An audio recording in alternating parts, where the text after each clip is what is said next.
ශුද්ධ වූ බයිබලය අලුත් කිවිසුම ශුද්ධ වූ මතෙව් 13 වෙනි පරිච්ඡේදය වපුරන්නා පිළිබඳ උපමාව පළවෙනි පදය එදිනම ජේසුස් වහන්සේ ගෙදරින් නික්ම ගොස් මුහුද අත්තර වැඩහුන්සේක. දෙවැනි පදය අතිවිශාල සමූහයක් උන්වහන්සේ වෙත රැස් වූ බැවින් උන්වහන්සේ ඔරුවකට නැගී හිඳගත්සේක. මුළු ජනකාය වෙරළෙහි සිටියහ. තුන්වැනි පදය උන්වහන්සේ ඔවුන්ට බොහෝ දේ උපමාවලින් පහදා දෙමින් මෙසේ වදාළසේක. බලන්න, වපුරන්නෙක් වපුරන්නට ගියේය. හතරවෙනි පදය ඔහු වපුරන කල මෙසේ සිදුවිය. බීජ සමහරක් මග දිගේ වැටිනි. කුරුල්ලෝ අවුත් ඒවා අහුලගෙන කෑහ. පස්වෙනි පදය සමහරක් පස තුනී ගල් බිම්වල වැටි පස ගැඹුරු වූ බැවින් වහාම පැලවිය. හයවෙනි පදය එහෙත් හිරු නැගුණු කල ඒවා දැවි මුල් නැති බැවින් වියලී ගියේය. හත්වෙනි පදය අන් සමහරක් කටුගස් අතර වැටිනි. කටුගස් වැවි ඒවා යට කර දැමීය. අටවෙනි පදය තවත් සමහරක් සරු බිමෙහි වැටි එකකින් 100 ගුණයක්ද එකකින් 60 ගුණයක්ද එකකින් 30 ගුණයක්ද බැගින් ඵලදැරිය. නවවෙනි පදය සවන් ඇත්තෝ සවන් දෙත්වා උපමාවල අදහස. දහවෙනි පදය එවිට ශ්‍රාවකයෝ අවුත් ඔබ වහන්සේ ඔවුන්ට උපමාවලින් කතා කරන්නේ මන්දැයි ඇසූහ. 11වෙනි පදය උන්වහන්සේ මෙසේ උත්තර දුන්සේක. ස්වර්ග රාජ්‍ය පිළිබඳ අභිරහස ඔබට දන්වා දී ඇත. එහෙත් ඔවුන්ට එසේ දී නැත. 12වෙනි පදය යමෙකුට ඇත්තේ ඔහුට දෙනු ලැබේ. පමණටත් වඩා ඔහුට ලැබේ. යමෙකුට නැත්තේද ඔහුට ඇති දෙයක් ඔහුගෙන් ගනු ලැබේ. 13වෙනි පදය එහෙයින් ඔවුන් දැක දැකත් නොදක්නා නිසාද අස අසාත් නොඅසන නිසාද වටහා නොගන්න නිසාද ඔවුන්ට උපමා මගින් කතා කරමි.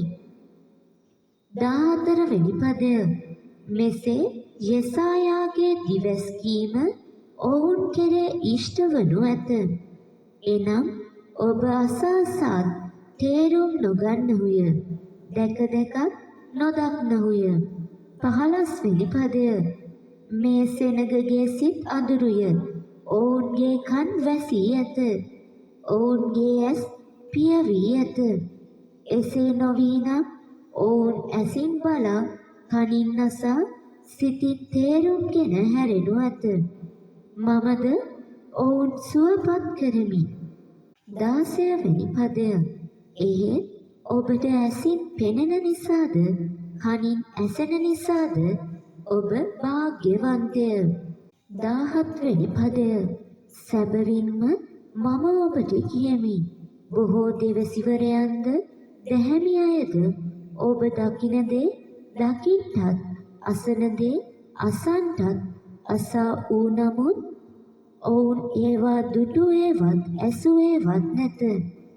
උපමාවේ විවරණය 18වෙනි පදය එබැවින් වපුරන්නා පිළිබඳ උපමාව තේරුම් ගන්න. 19වෙනි පදය යමෙක් රාජ්‍ය පිළිබඳ පණිවුඩය අසා එය වටහා නොගනී නම් ඔහුගේ සිතේ වැපුරු දේ නපුරා අවුත් පැහැර ගනී. මග දිගේ වැටුණු බීජයන්ෙන් අදහස් කරනුයේ එවැනි අයයි. 20වෙනි පදය පණිවුඩය ඇසූ කෙනෙහිම එය සතුටින් පිළිගනිත්තත් සිතිහි තැන්පත් වී නැති බැවින් මද කලක් පැවත. 21 වෙනි පදය පණිවුඩය නිසා හිංසාවක් හෝ පීඩාවක් හෝ පැමිණි වහාම කෙනෙක් පැකිලී වැටෙති. ගල් බිම්වල වැටුණු බීජයන්ෙන් අදහස් කරනුයේ එවැනි අයය. 22 වෙනි පදය. පණිවුඩය අසා මේ ජීවිතයේ කරදරවලින්ද වස්තු මායාවෙන්ද පණිවුඩේ යටපත් වීම නිසා කෙනෙක් ඵල නොදරති. කටු අතර වැටුණු බීජයන්ෙන් අදහස් කරනුයේ එවැනි අයය. 23 වෙනි පදය. පණිවුඩය අසා එය වටහාගෙන 100 ගුණයක්ද 60 ගුණයක්ද 30 ගුණයක්ද බැගින් කෙනෙක් ඵල දරති. සරු බිමෙහි වැපිරූ බීජයන්ෙන් අදහස් කරනුයේ එවැනි අයය. කිරිඳි පිළිබඳ උපමාව. 24 වෙනි පදය. උන්වහන්සේ තවත් උපමාවක් මෙසේ වදාළසේක. 25 වෙනි පදය. ස්වර්ග රාජ්‍යය හොඳ බීජ වපුල මිනිසෙකුට සමානය.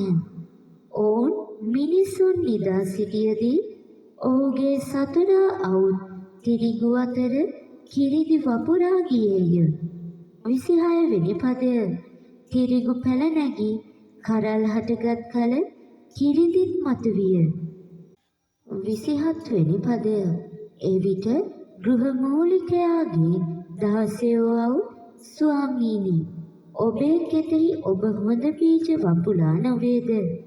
එසේනම් කිරිඳ කොහෙන්දයි ඔහුගෙන් ඇසූහ. 28 වෙනි පදය. මෙය සතුරෙකුගේ වැඩක් යයි ඔහු කීය. එවිට දාසයෝ කතා කොට එසේනම් අප ගොස් ඒවා උදුරා දමන්දයි ඔහුගෙන් ඇසූහ. 29 වෙනි පදය. එහෙත් ඔහු උත්තර දෙමින් එසේ නොකරන්න. ඔබ කිරිඳි උදුරද්දී ඒ සමග තිරිඟුත් ඉදිරෙන්නට පුළුවන්. 30 වෙනි පදය. ගොයම් කපන කාලය දක්වා දෙවගේම එකට වැඩෙන්න දෙන්න. ඉන්පසු ගොයම් කපන කාලයේදී පළමු කොට කිරිඳි එකතු කොට දවන පිණිස මිටි බඳින්න. තිරිඟු මාගේ අටුවේ රැස් කරන්නයි කපන්නටද කියමි කීවේය. අබෑටය සහ මොහොන් පිළිබඳ උපමාව. 31 වෙනි පදය. උන්වහන්සේ ඔවුන් ඉදිරියෙහි තවත් උපමාවක් වදාරමින් ස්වර්ග රාජ්‍ය මෙබඳුය. එක්තරා මිනිසෙක් සිය කෙතෙහි අබෑටයක් වපුලේය. 32 වෙනි පදය. එය සියලුම බීජවලට වඩා කුඩා වුවත් වැඩුණු කල හැම පලා වර්ගවලටම වඩා විශාල වී අහසේ කුරුල්ලන් අවුත් එහි අතුවල ලැබුම් ගන්න තරම් ලොකු ගසක් වන්නේ යයි කීසේක. 33 වෙනි පදය. උන්වහන්සේ තවත් උපමාවක් වදාරමින් ස්ත්‍රියක විසින් පිට නැලි 3ක් සමමුලින්ම පිපෙනතුරු එහි දමන ලද මුහුන් පිටකට ස්වර්ග රාජ්‍ය සමානයයි කීසේක. උපමාවල අරමුණ. 34 වෙනි පදය. ජේසුස් වහන්සේ මේ සියල්ල ජනකායට උපමා මගින් පැවසූසේක. උපමාවක් නැතිව කිසිවක් ඔවුන්ට නොවදාළාසේක. 35 වෙනි පදය. මෙසේ වූයේ මම උපමා මගින් කතා කරමි. ලෝකයේ මුල සිටම රහස්ව තිබුණු දේ හෙළි කරන්නෙමි. දිවසිවරයන් ලවා පවසන ලද කරුණු ඉටුවන පිණිසය. කිරිඳි උපමා විවරණය. 36 වෙනි පදය. එවිට උන්වහන්සේ ජනකාය යන්න හැර ගෙට වැඩියසේක. ශ්‍රාවකයෝ උන්වහන්සේ වෙත આવුත් කෙතේ කිරිඳි පිළිබඳ උපමාව අපට පහදා දුන මැනවයි කීහ. 37 වෙනි පදය. උන්වහන්සේ උත්තර දෙමින් මෙසේ වදාළසේක.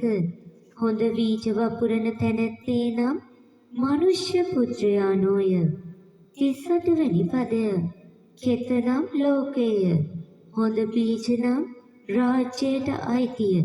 කිරිදි නම් නපුරාට අයිතිය. 39 වෙනි පදය. ඒවා වපුල සතුරා නම් යක්ෂයාය. කපන කාලය නම් යුගාන්තය. කපන්නෝ නම් දේවදූතයෝය. 40 වෙනි පදය. කිරිදි එක්කොට ගින්නෙහි දවන්නේ යම්සේද යුගාන්තයේදී එසේම වන්නේය. 41 වෙනි පදය. මනුෂ්‍ය පුත්‍රයාණෝ ස්වකීය දූතයන් එවනසේක. ඔව්හු උන්වහන්සේගේ රාජ්‍යයේ බාධා උපදවන සියල්ලද අදමිටුකම් කරන්නන්ද එක්කොට. 42 වෙනි පදය. ගිනි උඳුලෙහි හෙලන්නෝය. එහිදී වැළපීමද දත් මිටි කෑමද වන්නේය. 43 වෙනි පදය. එකල දැහැමියය තම පියාණන් වහන්සේගේ රාජ්‍යයෙහි සූර්යයා මෙන් බබලන්නෝය. සවන් නැත්තෝ සවන් දෙත්වා. උපමා 3. නිදානය, මුතු ඇටය හා දැල. 44 වෙනි පදය. ස්වර්ග රාජ්‍ය කෙතක සඟවා තිබුණු නිදානයකට සමානය. එක්තරා මිනිසෙකුට එය සම්භවිය. ඔහු එය සඟවා තබා මහත් ප්‍රීතියෙන් ගොස් තමා සන්තක සියල්ල විකුණා ඒ ගෙත මිලදී ගත්තේය. 45 වෙනි පදය. ස්වර්ග රාජ්‍ය අගනා මුතු සොයා ගිය වෙළෙන්දෙකුට සමානය. 46 වෙනි පදය. ඉතා අගනා මුතු ඇටයක් සම්භව වූ විට ඔහු ගොස් තමා සන්තක සියල්ල විකුණා එය මිලට ගත්තේය. 47 වෙනි පදය. ස්වර්ග රාජ්‍ය වනාහි මොහොතේ හෙළන ලද සියලු වර්ගවල මසුන් හසු කරගත් දැලකට සමානය. 48 වෙනි පදය. ඒ දැල පිරුණු කල දීවරයෝ එය වෙරළට ඇද ඉඳගෙන හොඳ මසුන් වාජනවලට එකතු කොට නරක මසුන් ඉවත දැමූහ. 49 වෙනි පදය. යුගාන්තයේදී එසේම වන්නේය. දේවදූතයෝ නික්ම අවුත් දමිටුන් කෙරින් අදමිටුන් වෙන්කොට. 50 වෙනි පදය. අදමිටුන් ගිනි උඳුලෙහි හෙලන්නෝය. එහි වැළපීමද දත් මිටි කෑමද වන්නේය. 51 වෙනි පදය. ඔබ මේ සියල්ල වටහාගත්හු දැයි උන්වහන්සේ ඇසූසේක. එසේ යැයි ඔවුහු කීහ. 52 වෙනි පදය. එවිට උන්වහන්සේ ඔවුන්ට කතා කොට එහි ස්වර්ග රාජ්‍යයෙහි ගෝලයෙකු බවට පත්වන යම් විනයදරයෙක් වේද ඔහු සිය ගබඩාවෙන් නවීන දේ පැරණි දේ පිටතට ගෙනෙන ගෘහ මූලිකයෙකුට සමානයයි වදාළසේක. නාසරේත් නුවරදී ජේසුස් වහන්සේ ප්‍රතික්ෂේප කරනු ලැබීම. 53 වෙනි පදය. ජේසුස් වහන්සේ මේ උපමා කියා නිම කර පසු එතැනින් නික්ම ගියසේක. 54 වෙනි පදය. උන්වහන්සේ සිය රටට පැමිණ ධර්මශාලාවේදී ඔවුන්ට ඉගැන්වූසේක. ඔවුහු විස්මයට පත්ව මොහුට මේ ප්‍රඥාව හා හාස්කම් කිරීමේ බලය කොහෙන්ද ලැබුණේද? 55 වෙනි පදය. මොහු වඩුවාගේ පුතා නොවේද? මොහුගේ මව්ගේ නම මරියා නොවේද? මොහුගේ සහෝදරයෝ ජාකෝබ්, ජෝසෙෆ්, සීමෝන් සහ ජූදස් නොවේද? 56 වෙනි පදය. මොහුගේ සියලු සහෝදරියෝත් අප අතරෙහි නොවෙද්ද? එසේනම් මේ සියල්ල මොහුට කොහෙන් පහළ වීද කියා 57 වෙනි පදය උන්වහන්සේ ප්‍රතික්ෂේප කළහ. එහෙත් ජේසුස් වහන්සේ කතා කොට දිවසිවරයෙකුට ගැවරු මුහුමන් නොලැබෙන්නේ සිය රටේදී සිය ගෙදරදී පමණකයි වදාළසේක. 58 වෙනි පදය ඔවුන්ගේ අවිශ්වාසය නිසා උන්වහන්සේ එහිදී බොහෝ හාස්කම් නොකළසේක. 13 වෙනි පරිච්ඡේදය සමාප්තයි.